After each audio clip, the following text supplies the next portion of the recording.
Hi, I'm Jason Frausto for TennisUnleashed.net, and today we're going to cover a forehand technique difference between Ernests Gulbis Forehand and some of the other players on tour that's been requested for a while by some viewers, and we'll just kind of highlight some of those differences and what he's doing. A few years back, Gulbis changed his forehand from more of a traditional style after the split, more of this, into a instant separation of the arms, kind of an eagle's wings position, and then he was taking his racket and basically laying it straight back like this and then coming through and accelerating on the forehand. Now, he had a lot of success doing that. I think a lot of players were having a hard time reading his technical checkpoints because of the differences between his swing and a normal swing. I think they were actually having a hard time reading his shot direction and also were distracted by that excess movement. Now that players have gotten used to it a little bit and have adjusted, things have changed for him a little bit, and he's also made another adjustment to his forehand. So originally he was coming from here, eagle's wings, taking the racket and laying it straight back. And now instead of this, he's still separating very early, but he's also added a slight tilt off to the side to try to get a little bit of that whip and that racket head speed from that position. So again, just not laying it straight back and missing that whip and that acceleration, but trying to get a little bit of a tilt in his early separation position. We're looking at some pro player examples now and compare his forehand from 2014 to those, but just keep in mind he has added a little bit of tilt into that forehand. So here's a video of Gulbis from 2014 at Cincinnati. We can see the very early separation position here in the beginning. And then from there, he goes into that eagle's wings position, which again, very successful for him in 2014 especially.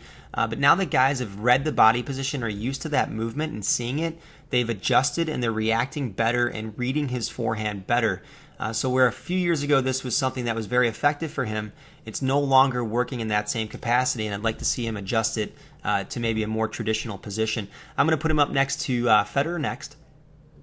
So in this video, we'll focus on the differences in the hand and arm position between Gulbis and Federer and discuss whether it's superior or not and if it's something that you should be doing or not.